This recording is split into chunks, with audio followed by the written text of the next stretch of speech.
Hello, I'm Joanna Coles, the Chief Content Officer of the Daily Beast, and today marks the first day that we're bringing the Daily Beast podcast to the new abnormal feed. Regular listeners will know that the new abnormal was launched as a series to grapple with the crazy days of the early COVID era and quickly developed into sharp, lively commentary, thanks most recently to the terrific Andy Levy and Danielle Moody, who are going on to create their own new podcast called As the World Churns.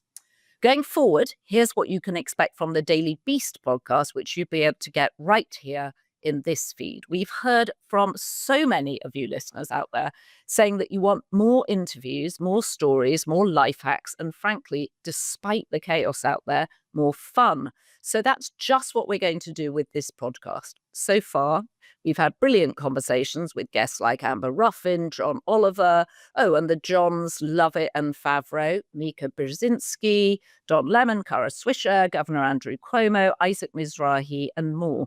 So we'll be focused on all the stories that obsess us at the Daily Beast, from people, power, politics, pop culture, crazy health trends, and of course, a myopic dive into my personal obsession, injectable weight loss drugs, aka GLP-1s. Who's on them, who's taking too much, and who's not taking enough and needs to start taking them right now. But before I go any further, you should know I come with a government health warning. According to Stephen Chan, the White House press spokesperson, I'm a blithering idiot suffering a severe case of Trump derangement syndrome, which has impacted my pea-sized brain. So, fully armed, as they say. Expect candid conversations and analysis from some of our top Beast contributors, and please God, some laughs as we navigate the complexities of our time. So whether it's the latest political upheaval or the newest cultural craze, we'll be here to break it down for you. So stay tuned. Feel free to leave us comments on our YouTube channel, or you can email us at beastpod@thedailybeast.com, because we're just getting started. We'll have new episodes every Tuesday, Thursday, and Sunday for the independent and unexpected content that you should expect from the Daily Beast. So now I'm joined by the Daily Beast executive editor, Hugh Dougherty. He's a favorite on the Daily Beast podcast because he knows exactly what's going on minute by minute, second by second. Hugh, what is going on in the world of politics? I feel since I saw you 10 minutes ago, the world has probably already changed. Oh my God, Joanna, there's been so much. I can't even begin to pack it into 3 episodes, never mind one. But congratulations on the new show. It's going to be amazing. But let's dive into the world of Trump. We're not the only people with a new show going on. Donald Trump is as well. As you know, he celebrated 100 days of his presidency last week, and now it's day 106 if you're listening on Tuesday. And it's a really interesting time because I think what Donald Trump is doing is he's trying to come up with a new format for his show too. So it's season two. It's season two. Season two of season two. And someone, Mike Waltz, has already been voted off the island. We've had a firing or a voting off or whatever you want to call it, although Mike Waltz, who was the national security advisor who accidentally added a journalist to his secret signal chat, has been nominated to be the ambassador to the United Nations. Some people in the Trump administration say officially that is a promotion, among them J.D. Vance. But none of them will say that behind closed doors because, of course, it is not a promotion at all. And it's also, Nell Scovell pointed out in the Daily Beast, actually, in a very thoughtful piece, that actually 8 out of the last 10 ambassadors to the UN have been women. Whereas actually, I think 9 out of the 10 security advisors to the president have been men. So this is actually a girly job. Far be it from me to offer gender... I can say that you can't. Gender barriers to jobs. But yes, Nell's observation was absolutely right. And she rightly pointed out that it probably wasn't Joe Biden or Barack Obama or George W. Bush who were making it out to be a girl job, but it certainly was Donald J. Trump. And he had previously tried to give it to his own daughter, Ivanka. Now, also right, of course, in the reality show, Hold on. Can I just throw in one more thing? So I'm assuming that because it's a Senate confirmation job, the Senate will do the actual dirty work of questioning or interrogating Mike Waltz about actually what went on with the signal chat in a way that Donald Trump hasn't had to. Yes, this could be really embarrassing for Mike Waltz. All his signal secrets that he hasn't leaked himself are going to come out. We're going to see a lot of emojis, maybe some fire ones from the Democrats. And what we're also going to get is one of the most bizarre spectacles of Trump world. That what does Trump love more than anything else? He just loves the show. And inflicting that on Mike Waltz is going to be for him just part of the entertainment. So he may well be confirmed by the Senate, but he will have gone through humiliating questions from the Democratic senators too on the committee. Absolutely. This is a chance for them to really get into how on earth do you accidentally add a journalist to Signal Chat? And just for the record, please add me to your Signal Chat. I'm easy to find. You can find my number on the internet, just like you can find Pete Hegseth's. And unlike Pete Hegseth, I don't have any secrets to tell you, but please tell me your secrets. I don't believe you don't have any secrets. I'm sure you do. Not official ones, Joanna. Your job is to tell people, though. That's true, and you do it very well. All right, what else is going on? I think that there's been another big shift in the world of finance, correct? Again, this is another episode of the reality here, and it's one that I don't think Donald Trump has liked or is going to admit to not liking. Warren Buffett, who is by any measure the man Americans would trust most with their money, and he's one who Donald Trump does trust with his own money. Donald Trump is a shareholder in Berkshire Hathaway, Warren Buffett's legendary conglomerate investing company. That Warren Buffett, as many people have noticed on Saturday, he suddenly stepped down as CEO. Not unexpected, he's 94, but a very dramatic way to do it. He addressed his annual shareholders meeting and said that he was going to recommend that the board hand over his job to Greg Abel, who's been his designated successor. Now, what he also did before that was to take aim at Donald Trump, very directly answering a question about tariffs. And as we can hear now, this language was very, very pointed. Trade can be an act of war, and I think it's led to bad things. Just the attitudes it's brought out. And for Warren Buffett to say trade is not a weapon was really a weapon directed straight at Donald Trump. And if that isn't enough of a dagger to the heart, in the front row, clapping as this was said, was Hillary Clinton of all. And the meeting that goes on, their annual general meeting, a lot of people attend, correct? Yes, huge numbers of people attend. Tim Cook, or Tim Apple, as he's known to the president, was there.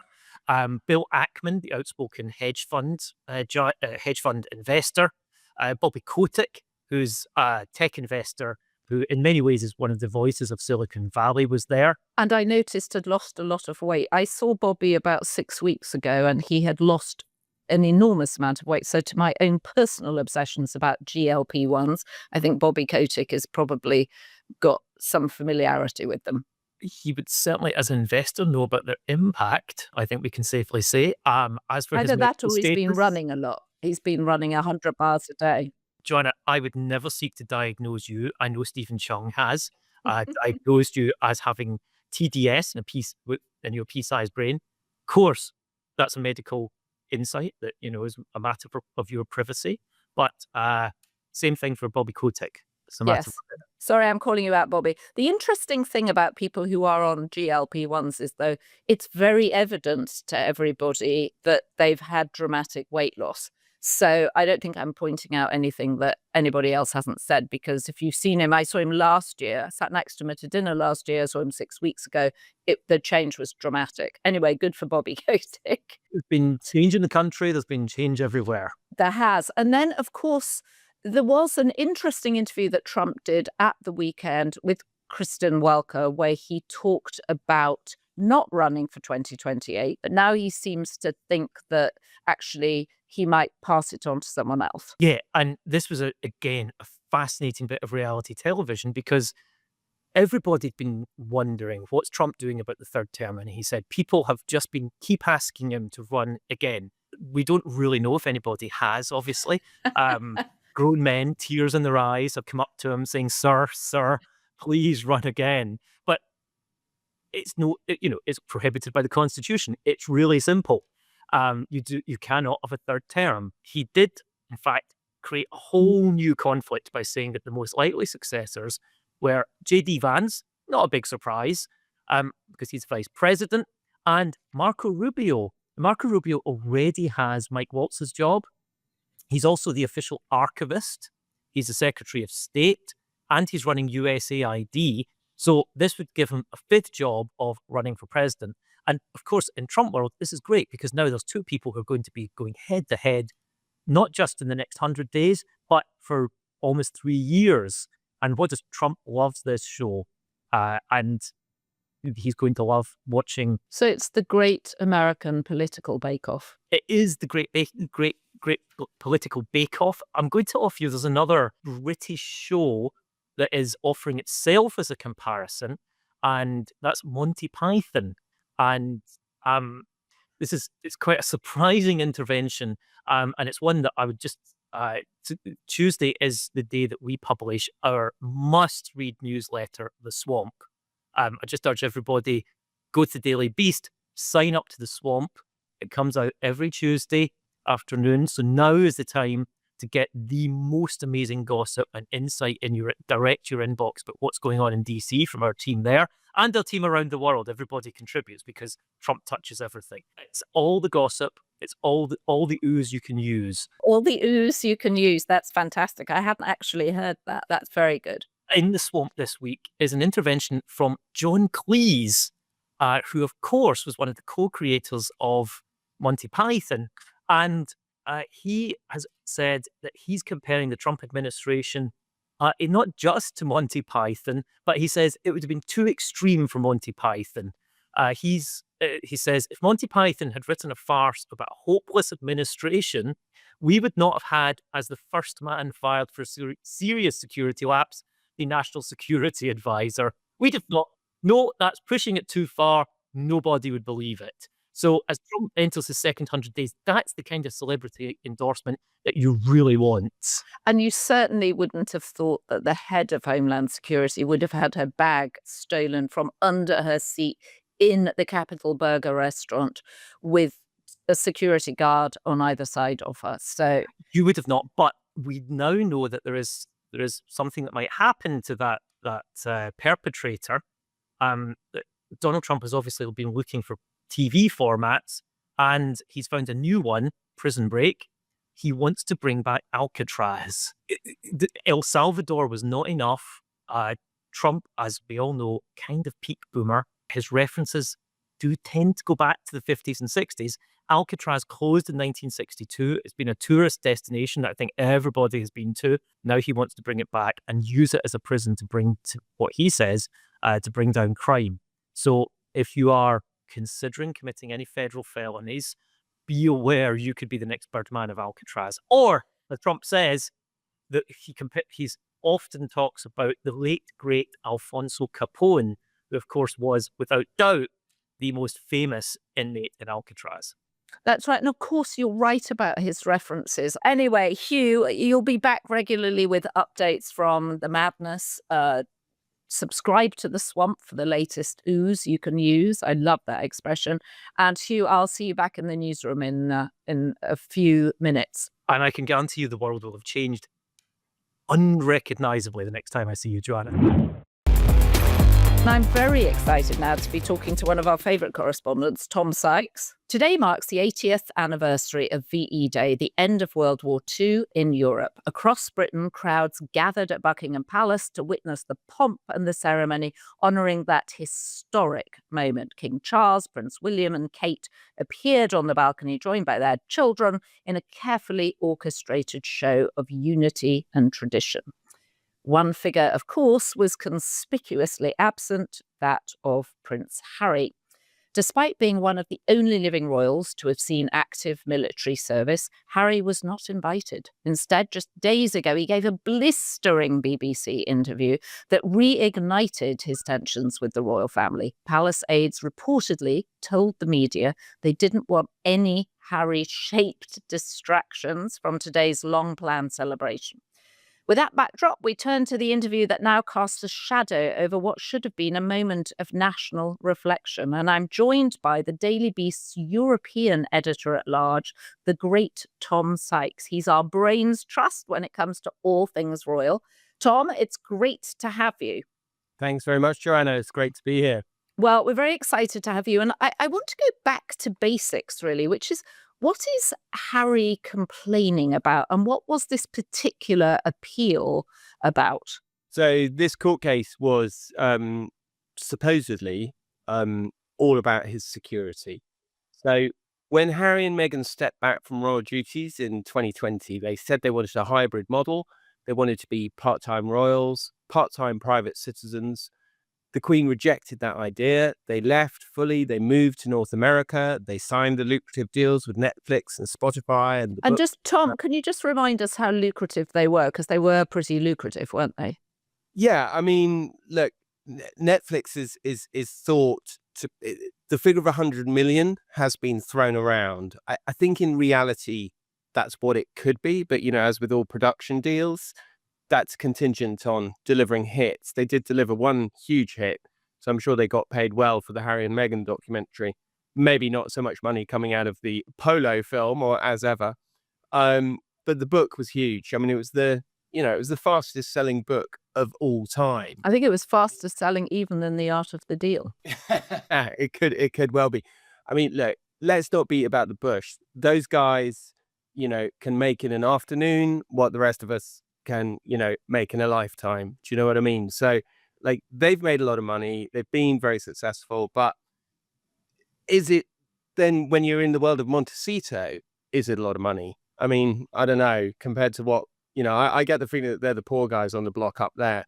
But the point is that he lost his UK security privileges, and which meant that basically in the old days, whenever Harry was in the UK, whenever he went anywhere, he was accompanied by, motorcycle outriders and armed guards and all that kind of stuff. So he appealed it over and over again, and he lost the final appeal. On Friday, the Court of Appeal said, no, it was they were completely right to take away your automatic security. And, he was incredibly upset. And I don't know, it felt like a bizarre moment to lash out, straight after this sort of legal defeat that had cost him millions of dollars, and that, he says prevents him from ever coming back to the UK. I mean, it's all, typical Harry, bullheaded, rushing in, very overdramatic, very kind of like, I can never do anything ever again, and all that kind of thing. But yeah, so he's complaining about, he thinks that because he was born with what he calls inherited risk, he says that when he comes back to the UK, him and his family should just get armed top-level guards. And the palace, well, not the palace, but technically this body called Ravik, but I think we all know, the palace are involved. They say, buddy, if you want to come back, you've got to give us 30 days notice. And if you're invited, we will give you security protection. Well, why can't they just invite him? I have to say, this sounds like a sort of weird, petty family argument that's somehow playing out at large. If I were a parent of a child who was facing any kind of risk, I wouldn't care about picking up their security bill. So why is the palace so determined not to pay for him? Because his mother was killed being persecuted by paparazzi in that terrible accident in the Paris tunnel going back now to 1997. So I can see why Harry would want security. And we know there have been threats against his life, because I think in the documentary, or it was either in the documentary or the book, he talks about killing people when he was posted abroad, right? Yeah. Look, there's no doubt that there is a completely reasonable case to say that Harry, who's, as he says, was born into this position, should have top-level security whenever he wants. The thing that I think just astonishes me about this whole thing, I remember being called up by an ally of Harry's last year, who was going on and on about it was so unfair and the king could click his fingers and take it away. I remember saying to this person at the end of it, do you really think that Buckingham Palace, with everything that Harry and Meghan have done, all the conflict, do you, like, imagine if Harry had full-time security for him and his family today, when the focus is supposed to be on VE Day, it means that Harry could have rocked up at Heathrow Airport and gone and opened a new wing of Battersea Dogs Home. Do you know what I mean? Now, I'm not saying he would have, but as things are structured now, basically the royal family have an enormous amount of control about when Harry can come back, which is basically never. So they're basically saying they don't want him back. They're not, because they're saying, oh, this has nothing to do with us. This is an independent body that made this finding. But I think there will be a lot of people who have sympathy for Harry when he says, this is a good old-fashioned establishment stitch-up, which is what he said in the interview. I have had it described to me, once people knew about the facts, that this is an good old-fashioned establishment stitch-up. And that's what it feels like. What astonishes me is that Harry, having been in that institution for like all those years, having seen how ruthless they are, how determined they are to control the narrative, thought for one moment that it would be anything other than an establishment stitch-up, quite frankly. So, Tom, what is it exactly in the interview that he said that was so provocative? Well, it's one thing to say, you know, I'm upset that I've had my security taken away when I'm in the UK and I believe I deserve it. And I think a lot of people have sympathy with that. But then, typical Harry, typical, you know, getting over emotional, over dramatic, he launched into this extraordinary tirade. He at one stage said that there were figures in the royal household who wanted the same thing that happened to his mother to happen to him, that wanted history to repeat itself. That sounds so conspiratorial. Who is he talking about? Well, he hinted that they were two retired people, which seems to suggest that they were the private secretaries of the late Queen. And he's literally trying to suggest that they want him to die. He is basically saying, these people want me dead. And interestingly, this is a kind of conspiracy theory that's been around in the so-called Sussex Squad for quite a long time. Very interesting to see Harry sort of giving it rocket boosters. The thing that he said that really, really upset the palace was he said, I don't know how long my father has left. Because he has cancer. Has cancer. Now, look, the reality is that everybody knows that the succession plans are gearing up. No one's really expecting Charles to live, you know, more than 3 or 4 years. And I mean that in the context of that when he came to the throne, people definitely felt that he could live till he was the age of his mother, who was 94, or his father, who was 99. So people definitely thought there was kind of 20 years of the King Charles era. And I think people much more now think it's, you know, going to be like a 5-6 year reign, something like that. But what Harry said was, he said, I don't know how long he has left because he won't speak to me. To say that on the BBC, for the King's son to say that on the BBC, when the palace have literally spent the last year going, the King's fine, you know, he's going to be fine, he's going to carry on working. Because, and then, look, everybody knows, you know, Charles himself has made jokes about it, and he's made less, you know, he said, I hope I will survive. He said all these kinds of things. Charles is very aware that he has cancer. He is having weekly treatment. But the public perception, the public messaging has been, let's not let the fact that this narrative about my health and my story just detracts from the work that I want to do. So let's all just, you know, put on a brave face and get on with it. And to have your son go on the BBC and say, I don't know how long he has left because he won't speak to me. It was just extraordinary. Who the hell is advising this guy? I mean, also, like, who would do an interview on like one of the worst days of their life? Who thinks that is a good idea? I know what, I've had a really terrible day, a really upsetting day. I've just lost $2 million. I've just been told I can never get back to the country of my birth. I know what I'm going to do. I'm going to give an interview to the BBC. You know, you're going to look angry. You're going to look bitter. And I know that there's probably an argument that he wanted to get the narrative out there and all of that. But So the basic question, Tom, why can't he just pay for his own security? well, exactly. I mean, he can. He can totally pay for his own security. He can pay for a nice private house. And he totally could. But he's backed himself into a corner now because he's saying, I can't come.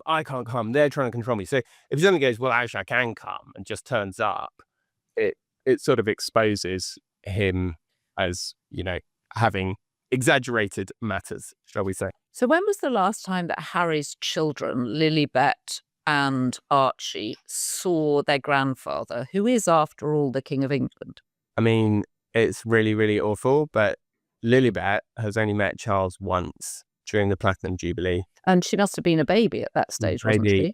For like 20 minutes, I believe. I think that Archie, has had a bit more contact, but definitely not since the Platinum Jubilee. Nothing. And it's just like, I just keep thinking, like, are they going to turn around one day and go, Mum, Dad, is my grandfather the King of England? It's good. That's also going to just be a surreal moment, isn't it? So, Tom, you broke a very good story last week about William being determined that when he becomes king, he will strip Meghan and Harry of their royal titles. Can you just give us a bit more detail? William absolutely loathes Harry. He despises Meghan.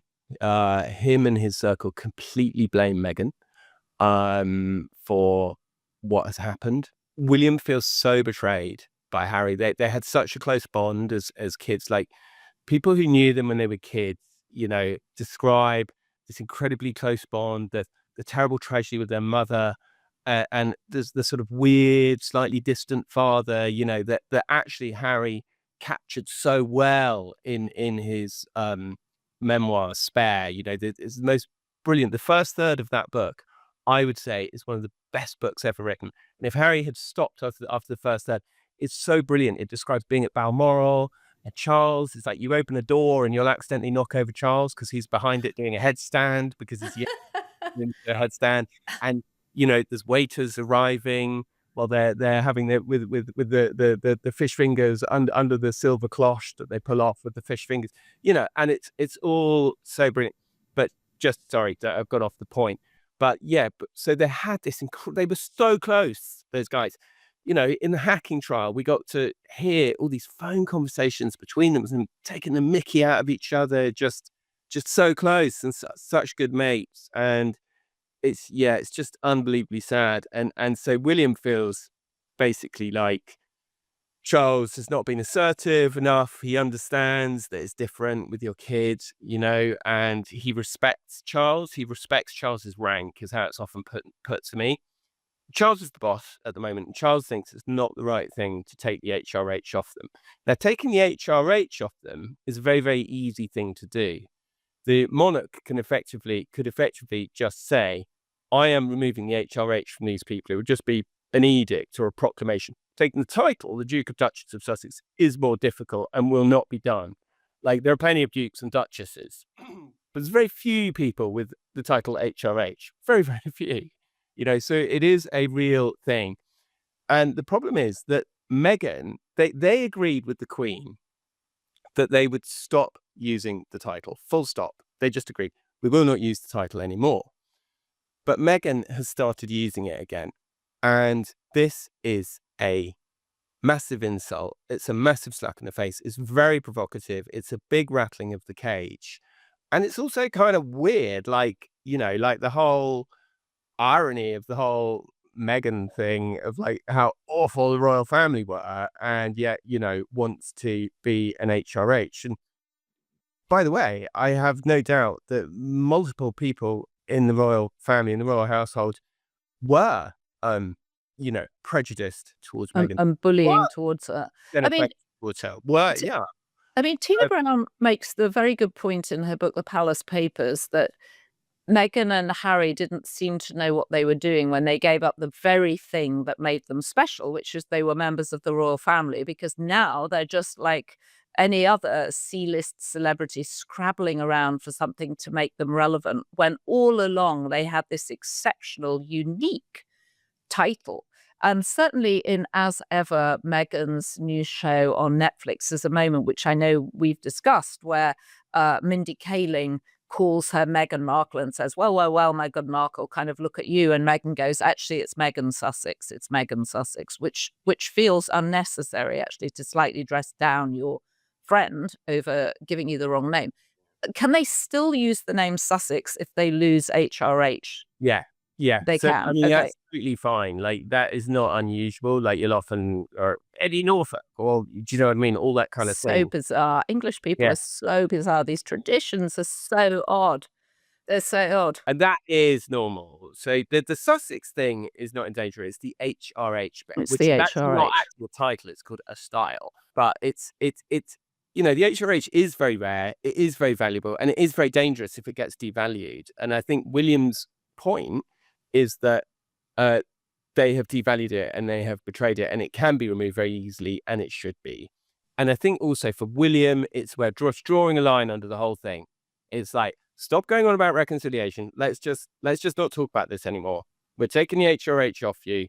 Good luck. See you later. You know, so yeah, he's going to do it. He is going to do it. And I think it will be done. I'm told it's going to be done very quickly, in much the same way as Camilla was simply suddenly became Queen Camilla after Charles ascended to the throne. Now, Queen Elizabeth was very helpful because she said she would like her to be known as Queen Consort.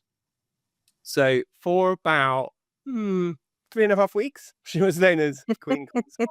And suddenly she just became Queen Camilla. And that's it, because Charles just said, I am King Charles and she is Queen Camilla. Well, do you want to have an argument with the king? As Harry has proved in this ridiculous court case, you know, one person not to pick a fight with over. Right. Off with their heads. Off with their heads.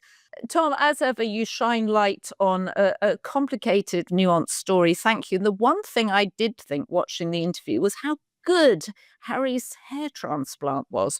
I mean, for the longest time, there were pictures of him looking as if he was going to go as bald as William, who really is as boiled as an egg.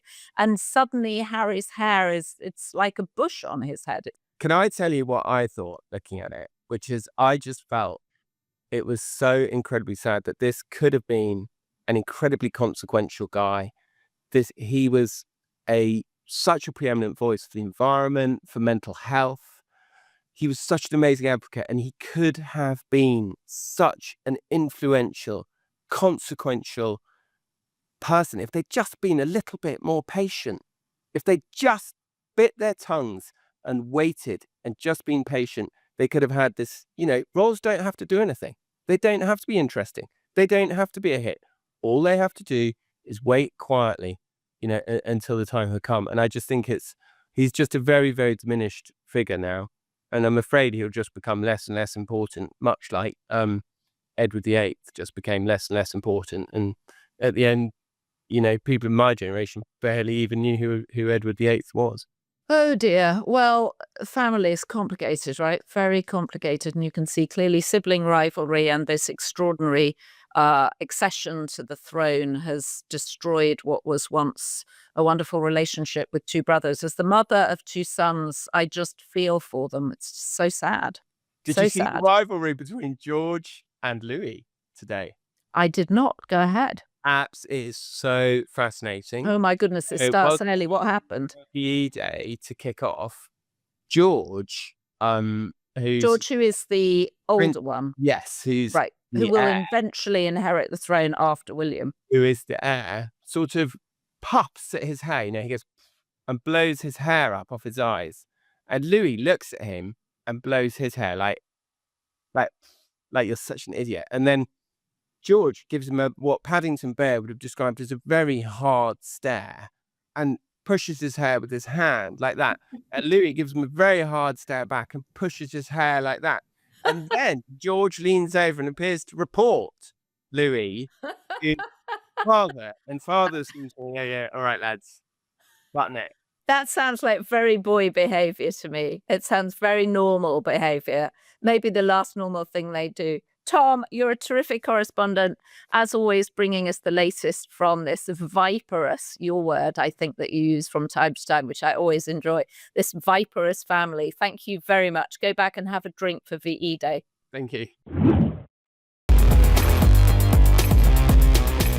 Okay, so that's it for today's episode of the Daily Beast podcast. I hope you're having a beast of a day. And as always, if you're watching on YouTube, leave us a comment and let us know who else you would like to hear from on the next episode.